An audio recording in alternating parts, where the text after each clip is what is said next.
think now we should move from that to elements of risk, whether you want high risk or low risk, and what your risk personality is. I think that's a very interesting phrase because, you know, people know about risk, but they don't associate it to their own individual personality. Right.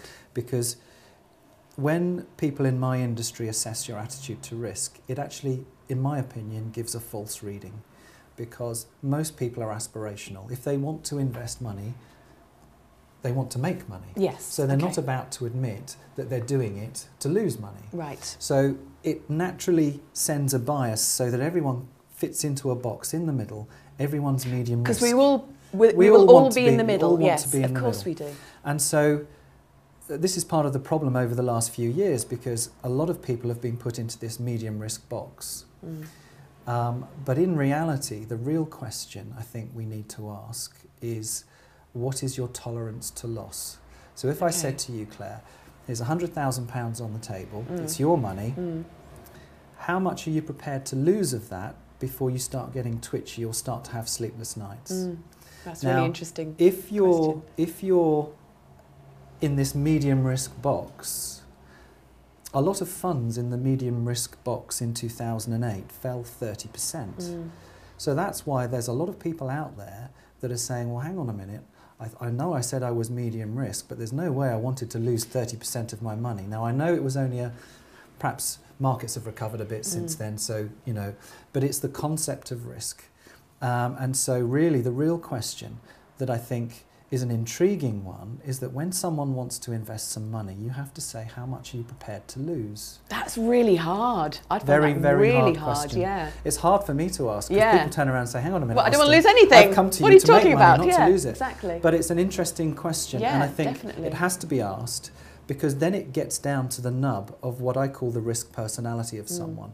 Because I meet people of all ages, all walks of life. They all want to make money, but they all at the same time don't want to lose any. And it's only when you say to people, well, look, and this is why coming back also to money labelling and safe harbour planning, you know, how do we blend the ingredients of your portfolio to try and achieve some upside, but on the downside, try and protect you. Protect you from that, yeah. And we'll only get to that if we know what your tolerance to loss is, because the attitude to risk, okay, that we have to go through that process, but actually these days you have to move beyond it.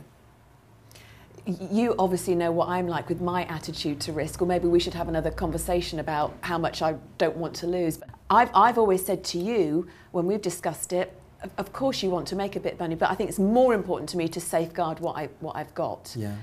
So that would make me quite low risk. Yes, that right? It does. Yes, it does. But not averse to. But not averse. I mean, everyone's going to be different. Yeah. And I think that, you know, it's not something that with any client you discuss once. It's an ongoing thing that was going to be my next discuss question, yes. at every single meeting. It changes. Because people's personal lives change. You know, they could have changed jobs. They could have lost some money somewhere else. They might not be feeling as confident about their job prospects, all these sorts of things. And so people's attitude to risk changes. I mean, certainly in the last few years, I've found... Well, it changed with the stock market as well, changes with the stock market. So, for example, you know, the stock market this summer, all of a sudden, America gets downgraded, everyone's in a bad mood for a month, you know, stock market falls 15%. You know, it's my job also to give reassurance to people, obviously, as well. So, you know, we're not making any knee-jerk reactions. But because we've taken what I call preventative measures, we've used safe harbour planning. I mean, most of our clients who were defensively orientated, we did some statistics recently that in the recent dip in August when markets fell sort of 12–15%, you know, if people wanted a defensive portfolio, that strategy probably lost about 2.5%. So we're in advance protecting the downside. Now, you know, no one can guarantee performance. Things go up and things go down, all that kind of stuff.